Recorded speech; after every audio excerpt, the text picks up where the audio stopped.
Bismillahirrahmanirrahim. Before I start delivering my statement, we can see that we have a huge number of journalist friends who have come from outside Bangladesh. So before I deliver my statement in Bangla, I would like to say something very briefly in English for our friends who have come from outside Bangladesh. Dear fellow citizens, distinguished journalists from home and abroad, good afternoon and Assalamu alaikum.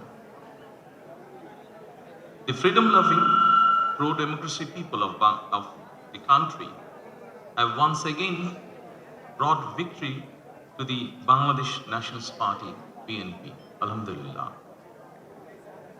This victory belongs to Bangladesh.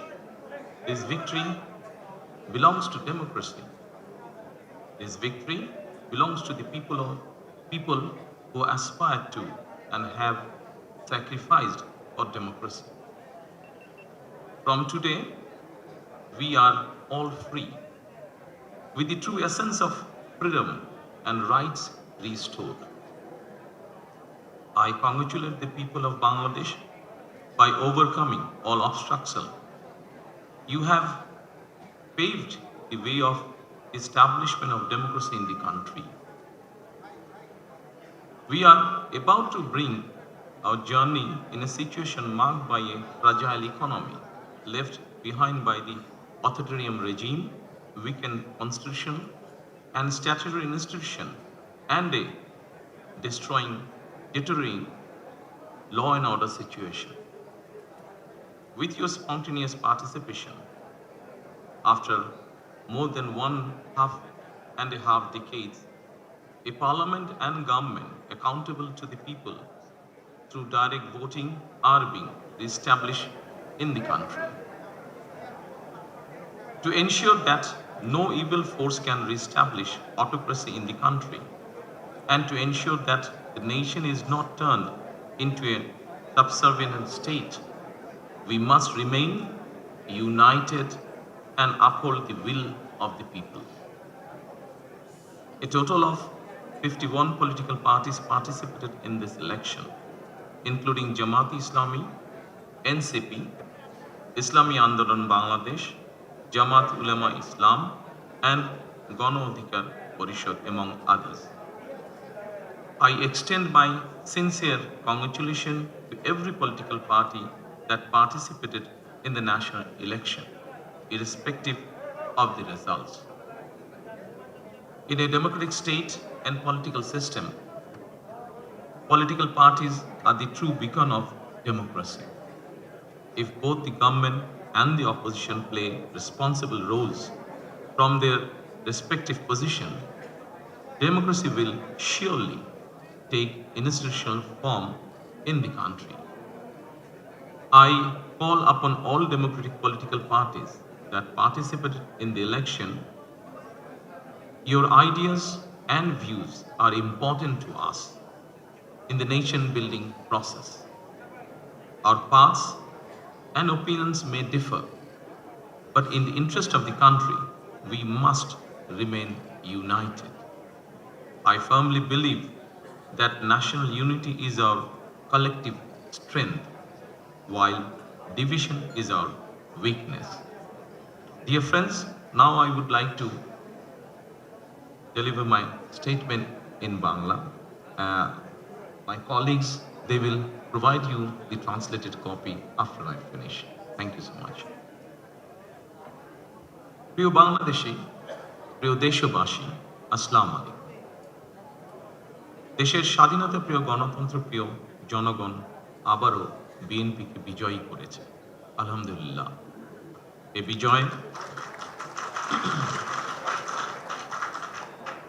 বিজয় বাংলাদেশের, এই বিজয় গণতন্ত্রের, এই বিজয় গণতন্ত্রকামী জনগণের।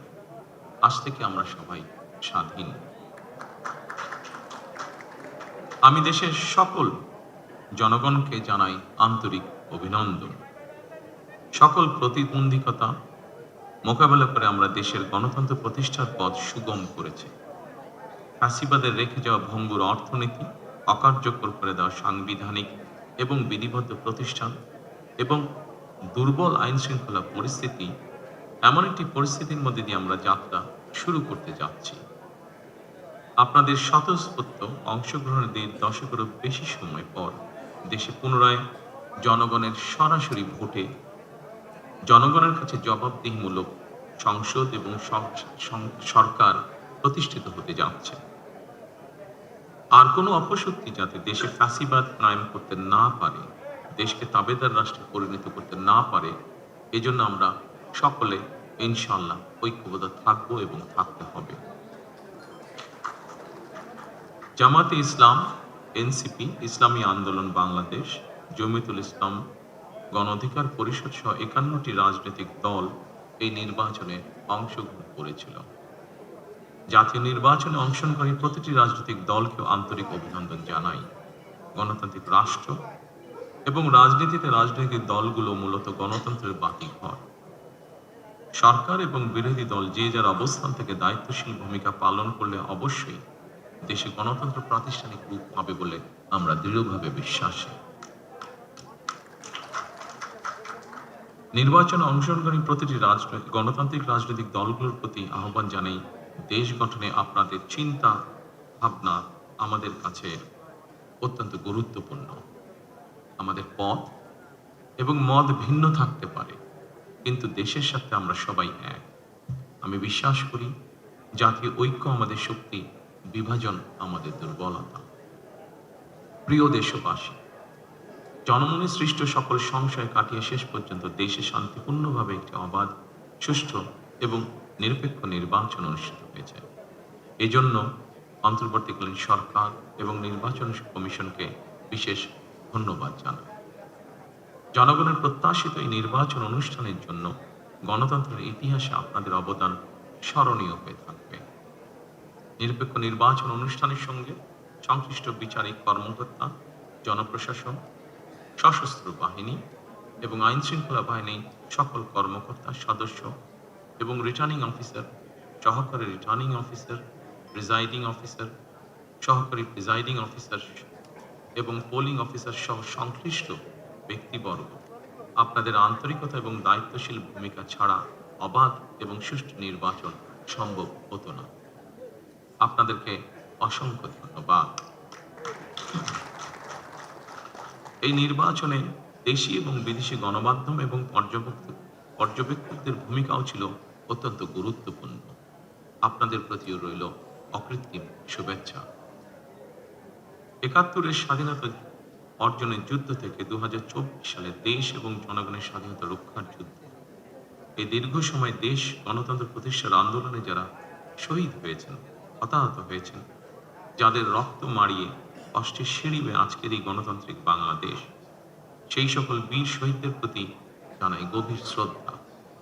মহান আল্লাহ দরবারে তাদের মাগফিরাত কামনা করছি।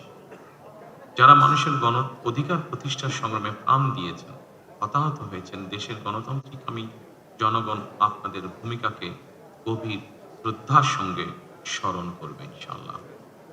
প্রিয় দেশবাসী, জনগণের রায় পেলে বিএনপি রাষ্ট্র মেরামতের রূপরেখা উপস্থাপন করেছিল।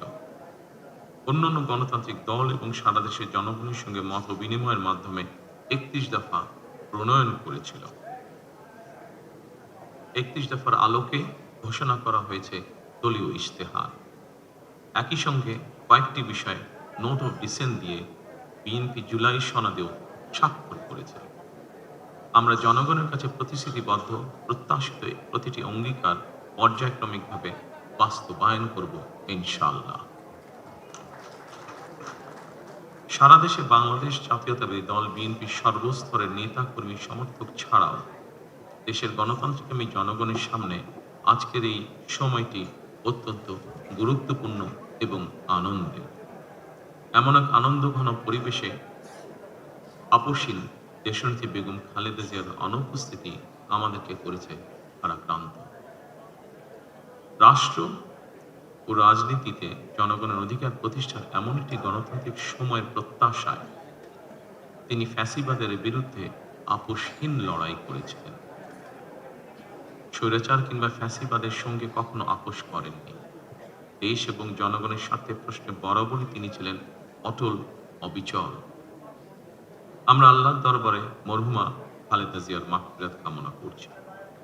প্রিয় দেশবাসী, স্বাধীনতার ঘোষকের প্রতিষ্ঠিত বাংলাদেশ জাতীয়তাবাদী দল বিএনপিকে দেশের জনগণ আবারও রাষ্ট্র পরিচালনার ম্যান্ডেট দিয়েছেন। জনগণ বিএনপির প্রতি যে বিশ্বাস এবং ভালোবাসা দেখিয়েছেন, এবার জনগণের জীবন মান উন্নয়নের জন্য নিরলস কাজের মাধ্যমে জনগণের এই বিশ্বাস এবং ভালোবাসার প্রতিদান দিতে আমাদেরকে ঐক্যবদ্ধভাবে কাজ করতে হবে। এবার আমি সারা দেশে বিএনপির সর্বস্তরের নেতাকর্মী সমর্থকদের ধন্যবাদ জানিয়ে বলতে চাই, শত নির্যাতন নিপীড়নের পরও আপনারা রাজপথ ছাড়েননি। গণতন্ত্র প্রতিষ্ঠাত সংগ্রামে অটুট ছিলেন, অনড় ছিলেন। এবার দেশ গড়ার পালা আমাদের। দেশ পুনর্গঠনের এই যাত্রায় আপনি, আমি, আমাদের প্রত্যেককে দায়িত্বশীল ভূমিকা পালন করতে হবে অবশ্যই।